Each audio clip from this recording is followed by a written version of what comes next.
Coming off its worst season in 25 years, the Gators kick off their road to redemption this Saturday. With this week's 3 and Out, I'm Talal Elmasry. Florida had suffered 6 losses in one season only one other time since 1979. Adjusting to a new staff, fourth quarter flops, and other factors ended up leaving the Gators with a nasty taste in their mouths, and a bowl win over Ohio State was barely enough Listerine. However, the hungry Gators believe year 2 under Coach Will Muschamp will serve up something better. It starts Saturday in the Swamp. One thing everyone will have their eyes on is the quarterback situation. Muschamp has said that sophomores Jacoby Brissett and Jeff Driscoll will both play a quarter each in the first half before he and offensive coordinator Brent Peace evaluate the two at halftime. Whoever ends up being the leader of Florida's offense, whether it's one or both of those players, they'll have a tough task on their hands as they inherit a unit that ranked 105th in the nation in total offense last season, managing only 329 yards a game. Although the offense may look the same, Peace will have the Gator attack running much differently this season. Florida will still look to get the inside running game going to set up the play-action passing game, but the motions and shifts that Peace was known for at Boise State last season will play a big part in the Gators' pro-style offense. With that said, whoever gets more playing time between Brissett and Driscoll may not come down to their respective skill sets.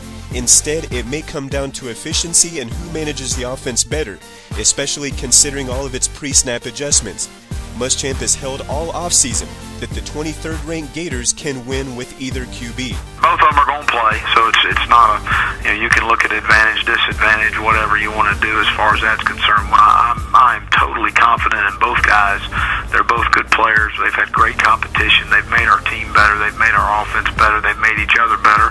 And again, it's not fair to one guy to play and one guy not, and one guy start and one guy isn't, because they both deserve the right. They've earned that right at the position. So we're going to give them both a quarter to see how we sort this thing out, and we'll move from there. A second thing to be on the lookout for will be at receiver, where someone will have to establish themselves as a playmaker. Although Andre DeBose led the team with 432 receiving yards, the top 2 pass catchers for the Gators last season were Chris Rainey, a running back, and Jordan Reed, a tight end. Deontay Thompson led all UF receivers with only 21 catches, and the team was barely able to get over 1,000 total receiving yards for the year. In comparison, 8 other teams in the SEC had a receiver with at least 36 catches and at least 600 yards. The big play in general was non-existent. Outside of DeBose's 80-yard TD against Alabama in Week 5, the longest play from scrimmage to a wideout was a 41-yard pass to Thompson. Muschamp believes his group of wideouts will breathe new life into the big play this year. He's praised redshirt senior Frankie Hammond Jr. for providing leadership to a dynamic young bunch that includes true freshman LaTroy Pittman, who has benefited from Hammond's tutelage as an early enrollee. He's a guy that's here, and he's really learned the playbook, and he's dedicated himself through the spring. He continued to make plays, and we were putting him in a single position to play. Now we've moved him around a little bit. He's got to continue to progress, and most times in my experience in coaching, freshmen hit the wall a little bit at some point. I think a little bit at the end of training camp he might have hit that a little bit, but he's come back through it, and we've narrowed some things down as we continue to game plan through this week, and we've got the plan in. So excited about his progress. I think, again, coming in mid-year helps these guys. They're in an opportunity to go through spring, have 15 practices, and the game certainly slows down for them in August as they've worked through the playbook. A third thing to watch will be the defensive line.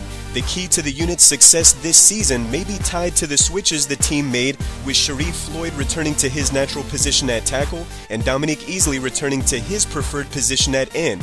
Easley is back and healthy after knee surgery following his injury against Florida State, and his exceptional jump at the snap should put an end to some plays before they even begin. Meanwhile, the 6'3", 303-pound Floyd will look to blow up plays in the middle much the same way he showed he could as a freshman in 2010. Now both players are juniors playing at their favorite positions. The Gator defense, which returns 10 of 11 starters from a year ago, was stout last season, ranking 8th in the nation in total defense and 7th in the country against the pass. Florida was also 2nd in the nation in getting off the field on 3rd down, the best it's ever done in that department. Senior John Bostic and redshirt junior Jelani Jenkins will anchor the middle of the defense at linebacker. The secondary is deep and talented at corner, and junior Matt Elam and senior Josh Evans will be one of the better safety tandems in the SEC. Nonetheless, Muschamp has made it clear to his unit that Bowling Green's offense is not to be taken lightly. The Falcons are led by quarterback Matt Shills, who completed over 3,000 yards to go with 28 TD passes last season as a sophomore, and he believes the Gator defense will be tested. Offensively, I mean, when Matt Schultz is a guy's a 3-year starter and he threw for over 3,000 yards, I mean, a quarterback gets a hot hand, can give you a long day. Now, obviously, they only have one returning receiver. They got back at tight end, so they've got some guys that they lost from last year. They got a transfer from Michigan, so they're going to be able to spread the field and do some things. Run game wise, you at least see some of the one back, but they're able to get to some of the two back stuff with Samuel and Pettigrew and those guys. So they do a nice job offensively. The Gators begin SEC play in Week 2 at Texas A&M in the Aggies' inaugural SEC game. With this week's 3 and Out, I'm Talal Elmasry.